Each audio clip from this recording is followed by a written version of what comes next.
My father stormed across their vacation home's living room, his face reddening, and said, "How could you be so selfish? Your sister needs that money for her new business endeavor, but you have more than enough." I stood there, my hand still gripping the property tax statement, stunned into silence. What was supposed to be a simple Sunday meal had turned into an interrogation about why I was no longer doing my share. My name is Louise Walsh. At 33 years old, I've built a successful career. As a trader, I didn't inherit my wealth. I earned it. Through long nights of research, carefully following market trends, and taking calculated risks, I secured my financial future. For the past 5 years, I've been quietly paying the property taxes on this house, my house at Bear Lake. My younger sister Megan's car payments were covered by our parents' vacation property. Family trips, funded without hesitation. I thought I was giving back. I thought this was my way of showing gratitude. But then it hit me. Even though I had been paying for everything for years, Megan's business trips, the property taxes, the vacations, I still couldn't afford to cover my mother's medical bills. Bills that my insurance wouldn't cover. Mom sat quietly on the couch, her hands folded in her lap, refusing to meet my gaze. That hurt more than my father's anger. Dad kept yelling, "We gave you everything growing up, and now that we need you, you're leaving us behind while your sister tries to build her future?" That's when I noticed it, a thick envelope, half hidden behind a magazine on the coffee table. My heart sank as I reached for it, but before I could open it, my father snapped, "Louise, that's private!" It was too late. My hands shook as I scanned the document. Trust fund, established solely for Megan Walsh. Cold legal jargon revealed the truth. My father had been lying to me for years. The same man who claimed there wasn't enough money for my college expenses had set aside a fortune for my sister, $350,000. I felt sick. "When were you going to tell me about this?" I muttered, my voice hollow. The favoritism, the double standards, the endless expectations. It all made sense now. Dad snatched the papers from my hands. His face paled as he folded them and shoved them back inside the envelope. "You weren't supposed to see that," he mumbled. I let out a bitter laugh. Of course not. Now I understood why I had to work multiple jobs through college while Megan got a brand new car. Why she got dance classes while I was told to focus on my studies. Mom finally spoke, her voice soft but firm. "Your sister needs more help. You've always been more self-sufficient. We're proud of you for that." I stared at her, stunned. So Megan was rewarded for being dependent, while I was punished for my success? I thought back to the nights I barely slept, working 2 jobs just to stay afloat in college. The times I desperately needed help, when my car broke down, when I couldn't afford my first apartment security deposit, and the money was there all along. It had just been earmarked for Megan. Dad sighed. "These things aren't that simple. Louise. We had to think about the future." "Not mine," I said coldly. "The property taxes were due next month. $700 a year for 5 years. And last year, I had even covered a $122,000 roof repair. And yet, here they were, still expecting me to pay." I looked at my father, incredulous. Something inside me shifted. I picked up the property tax bill, folded it, and slid it back across the table. That ends today. As I drove back to my downtown Salt Lake City apartment, the snow-capped mountains loomed over me, more oppressive than peaceful. I had been a fool. Once home, I opened my laptop and pulled up the spreadsheet I had meticulously kept over the years, a spreadsheet filled with thousands of dollars I had spent to keep my family afloat. Megan's car payments, $43,500 vacation home roof repairs, $12,000 uninsured medical expenses for mom's surgery, $8,200 family vacations, $22,400 in total, $118,745. And all the while, my parents had been secretly funneling money into Megan's trust fund. Then my phone buzzed. "You're being difficult," Megan texted. Don't be selfish about the taxes. I let out a bitter laugh. Of course she would take their side. She had benefited from their favoritism her whole life. A second message came in from Dad. Don't fail us. We're depending on you to pay those taxes. No gratitude. No acknowledgement of what I had already given. Just the assumption that I would continue. The next morning I met with Joseph Klein, my financial advisor. As he scanned my spreadsheet, his expression darkened. Louise, this is unsustainable. You've been funding their lifestyle at your own expense. I nodded. I know. Joseph called in Victor Hernandez, a forensic accountant, to analyze my records. 2 hours later, Victor handed me a breakdown, $18,745 plus $14,915 in lost investment returns. I felt sick. How had I let this go on? For so long? Victor leaned forward. Are you sure you want to go down this road? Family money disputes get messy. I thought of the trust fund, the lies, the property tax bill, casually slid across the table as if it were my responsibility. I'm sure. That night, I did something I should have done years ago. First, I canceled Megan's automatic car payment.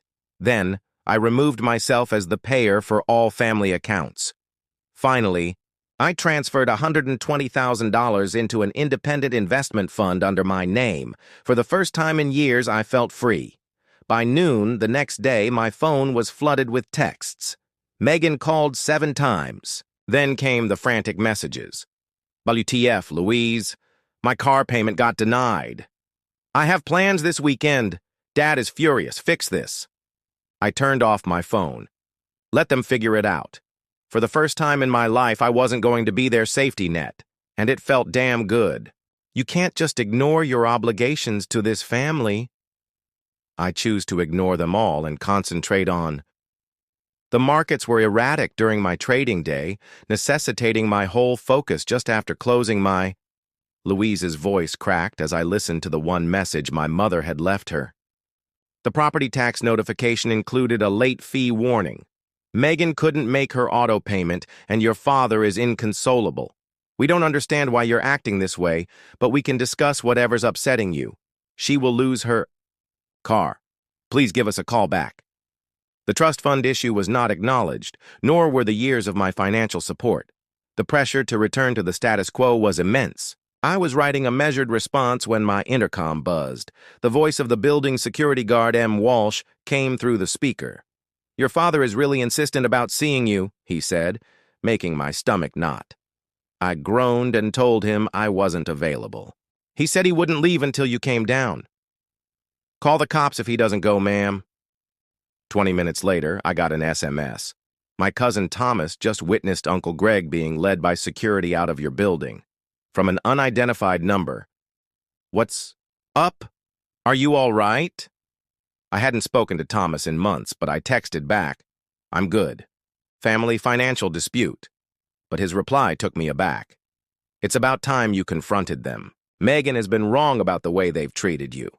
Years of staring at my phone, believing no one else in the family knew the truth.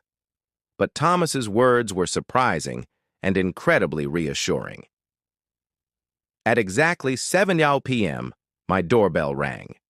Checked the peephole. Megan was standing there, arms crossed, her foot tapping anxiously. I opened the door. But, lock the door and tell me what you want, she said bluntly. Dad claims that because my auto payment bounced, you're suddenly acting like a crazy person. I'm incredulously asking you to explain why. I stated it simply. I'm refusing to pay the taxes on the lake house. Quietly, what's the matter? The issue is that I've given this family about $120,000 over the past 5 years, I said. While Dad has been secretly funding a trust for you. Megan's face shifted from surprise to guilt. The trust isn't about guilt, she said, her tone defensive. You've always been the wise one. I need that stability for my future. As if that explains everything, I muttered. You have a fancy trading career, she added. I'm 31, Megan. I'm still figuring things out while I pay for your car. she flushed. But you've never complained before. I didn't know I was being duped before. Megan's voice dropped. Dad muttered something about $350,000, a substantial sum. My eyes widened. How do you know the exact amount? There was a beat of silence between us. Then, in an astonishing pivot, Megan softened. Louise, I know you're upset, but we're family. We need your support. I took a step back. Dad says they'll lose the lake house if the taxes aren't paid. You would let them forfeit it? She accused. It's no longer my concern, I said simply. Megan stared at me. How can you be so cold about the home where we spent our summers? I couldn't look at her. I couldn't see the entitlement that had been nurtured in her. They have other options, I said. I will no longer provide for the family financially. Her face hardened. Maybe you should use part of your trust fund, I suggested. No, Megan, this hasn't been fair at all. I closed the door, firmly. 2 weeks later, the property tax deadline came and went. Silence from Megan. Silence from my parents. I focused on my work, restructuring my investment portfolio, reclaiming the money I had once lost to my family. Then, an email from Uncle Pete, my father's brother. Louise, what's up with Greg at the lake house? He wants to borrow $10,000 from me to pay for property taxes and penalties. He mentioned you weren't willing to assist the family, but this doesn't sound like you. I laughed bitterly. So instead of accessing Megan's trust fund, my father was going around asking other relatives for money. I carefully drafted my response and attached a PDF detailing my financial contributions to the family over the past 5 years. Uncle Pete's reply came an hour later. Holy hell, Louise. I had no idea. Greg's been telling everyone how hard it is for him, but no one knew the full story. The next day, Thomas called. Louise, there's something you should know. He said. A family gathering was held at your parents' house this past weekend. Uncle Greg is trying to convince everyone that you've abandoned the family. He's portraying you as selfish. I exhaled sharply. They're planning to coerce you into paying all the late fees and starting up the payments again, he warned. They're framing it as, you had the audacity to ruin the family legacy. Are you going to this meeting? I asked. Absolutely, Thomas said. You need to correct the record, and I'll support you. My nerves ached, but I agreed. Saturday came. I dressed in a business-casual black suit, the kind that always gave me confidence. I arrived at my parents' house with the full financial documentation. The room went silent as I entered. My father sat by the fireplace, surrounded by aunts, uncles, and cousins. Megan was next to our mother, looking uncomfortable. My father smiled. We were just discussing the family vacation house. I'm glad you came. I placed my briefcase on the coffee table. I'm sure you provided all the relevant financial details? I asked. His eyes narrowed. I opened my briefcase. My financial records from the last 5 years reveal that I've given this family over $118,000. Murmurs filled the room. Megan's trust fund.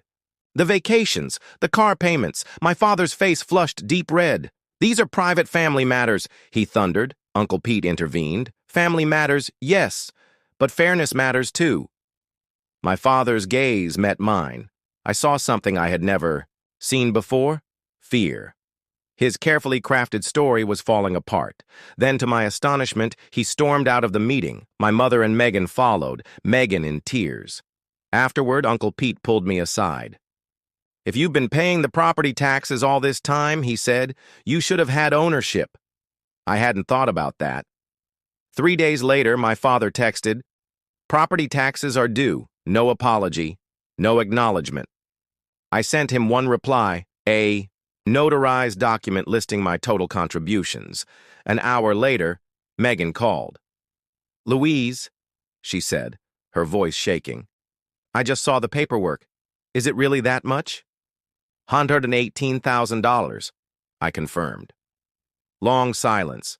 Dad always told me you had extra money, she whispered. He never told me you were paying for major expenses while he was building my trust fund. Then, to my shock, she said, "I'm going to fix this." The next day, I got an official notice. Megan had ordered money from her trust to cover the taxes. The lake house was now partially in my name, a final text from my mom. "Your dad is furious, but I'm proud of you." And from Megan. "I've asked Dad to split the trust. Uncle Pete and Aunt Catherine are backing me." For the first time in years, I felt something like peace.